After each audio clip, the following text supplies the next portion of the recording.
everyone, Anna here. Today I'll be taking a look at the game where you are going to build your own little 3D planet.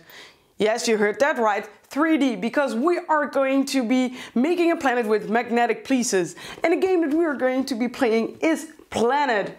In this game, you're going to all have your own little planet, and by placing land tiles, you're going to try to get all of those animals to your ecosystem, to your planet. I'm first going to show you how it is going to work, and then I'm going to tell you if I had any fun collecting all of those animals. In Planet, everyone is going to get their own little planet, but at the beginning it's kind of barren. So you are going to try to fill it with as many different habitats for animals as possible. So in the end, you are going to have the most diverse ecosystem on your planet. How are we going to do this? So the game is going to last 12 rounds, and at the end of the 12th round, every player is going to have their whole planet filled with land tiles. At the start of every round, you are going to grab the tiles for that round, and starting with the first player, you're all going to pick one of these land tiles and you're going to put them on your planet. Every piece you can just put wherever you want. They do not have to be adjacent to each other later, but as you are trying to make bigger kinds of lands, it's always mostly smarter to put the same thing next to each other, or depending on what the requirements are for the next animals, you're just going to check what would be the best way to put your tiles. So in the first 2 rounds, you're just going to build up your planet, but then in the 3rd round, after you have placed your 3rd tile, you are going to encounter the first animal. In this case, we have a buffalo. So let's say I've put my pieces like this. So let's check what the buffalo really wants. The buffalo wants a big mountain range, and he also likes some sand, so he would prefer it if it would be next to sand. So every player is going to check how big their biggest mountain range is that is next to sand. So for example, this planet has a mountain range of the size 1, 2, 3, and it is here next to sand. So this, it meets its requirement, so that would be 3. For this planet, I haven't put the 3rd one on yet, but let's say it would be like this. You can see it only has one little tiny mountain range that is next to sand. So this planet is going to lose. The buffalo likes to go to this planet and this player. And this is going to just continue. So after every round, you are going to check for every animal. And as you can see, the further we go, the more animals are going to appear. What planet best meets the requirement of that animal? We also have some other requirements like this jellyfish, which you can see the jellyfish wants to be in the biggest water that is not adjacent to jungle or forest or a forest tile. And we also have the whale here. The whale wants to have as many different seas to swim in. So for the whale, you have to have a separate water places. So for example, it would be this one, and actually not this one, because a water place has to be at least a size 2. So this would be 1, 2 water ranges that I have here for my whale to chill in. So like I said, the game is going to end after 12 rounds, and then we are going to check who best made his planet. So let me make a planet very quickly so I can show you the end game scoring. Because at the beginning of the game, everyone is also going to get a card which shows a certain land type, which I am going to show you guys right now. Look how cute this looks. And that everyone is going to keep that secret, but you have one for every land type that is in the game. For example, on this card, if you have at least 15 green tiles, you're going to get 2 points. If you have 18, 4, and so on. The kind of land type that you have is also important for something else, because all the animals that you acquire during the game by meeting its requirements are also going to score. And if it matches the land type that you have, it is only going to give you 1 point. So for example, this little fox here matches with the color card that I got. So it's only going to give me 1 point.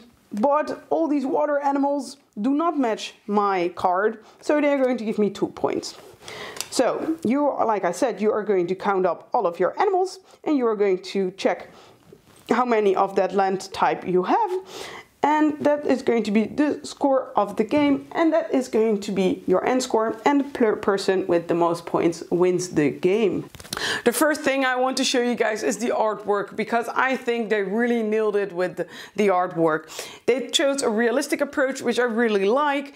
There are so many different animals to choose from, so you're definitely going to have your favorite animal in this game, and as soon as you've gotten that favorite animal into your little planet, in your ecosystem, there's going to be another animal that you want, and it feels a little bit like Pokemon. You just want to catch them all, and as soon as you feel like you caught them all, there's going to be a next animal that you really want.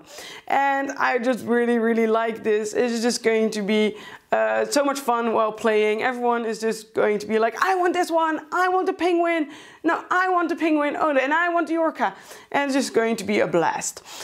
Something that you're probably all wondering about is, are these actually sturdy and are they going to survive some lemonade attacks? Because probably I want to play them with my kids, and I have to say these are top notch, guys. The quality of the components is really good. It's very sturdy plastic. They even have these crevices where you're going to put the pieces in so they cannot like jumble around. The pieces themselves are very thick and they have this very big layer of a magnetic layer onto them, so you're just going to be able to put them in there and also going to get them off pretty easily. So it's very perfect. They also have some replacement parts for these magnetic pieces, so even if you would lose one, you're still going to be able to replace it and play with your set. The first thing I thought when I saw this game being played was, that looks a little bit boring. Those rules are so simple. What is there to do? But then I played it and I just immediately got it. This is one of those games that, because the rules are so simple, it's just a beautiful game in its simplicity.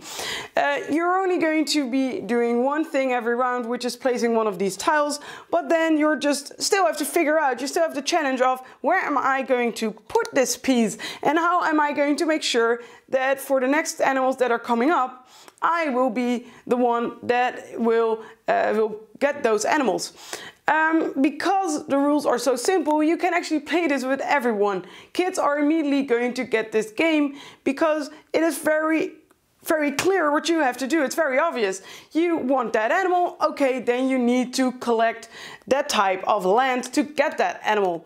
And because you are only doing one thing, it's just all of the kids are going to get it. There's no language or anything in this game. You can play this with everyone, even your grandpa or grandma, which makes this game a perfect game to play on family night, or a perfect game to play as a gateway game to get new people into the hobby and let them try out new kind of games, because it also looks very cool. It also has that appeal to it of, oh, I'm building my own little planet. And even if you lose, you're still going to be able to look down on this very beautiful little planet that you built, which is going to feel like you achieved something, and you're probably going to have lots of cute little animals. The important thing in this game is finding the balance between trying to get the land type that you're going to score extra points from, that you got in the beginning of the game, and trying to collect some other land types, because if you get an animal of another land type, you're going to score more points for it than if it's one that is from your own land type. So it has an important balance to have in mind, and sometimes that just goes horribly wrong. I had it happen to me as well. I was just collecting so many different land types that I didn't got a single animal, and I did not score any points for my land type. So you have to be aware of the fact it can happen that you score 0 or next to 0 points in this game if just everything, your whole plan just does not work. Another thing to keep in mind while playing is looking at the next animals, because you can already see what animals are going to come up. So it's important to think about, okay, I have a lot of water, the other ones do not have a lot of water. I can take water now, but I'm already going to win it. So let's go for another animal to try to get that animal. So it's important to keep that in mind, and also keep in mind that balance that you're trying to achieve between gathering land types that you need to collect and gathering other land types to score extra points for those animals. Concluding, I really enjoyed Planet. This is a perfect game for a filler, to just play for 20-25 minutes and then go on to your next big game, or to play with your family, with people that are new to the hobby and want to try out different interesting games.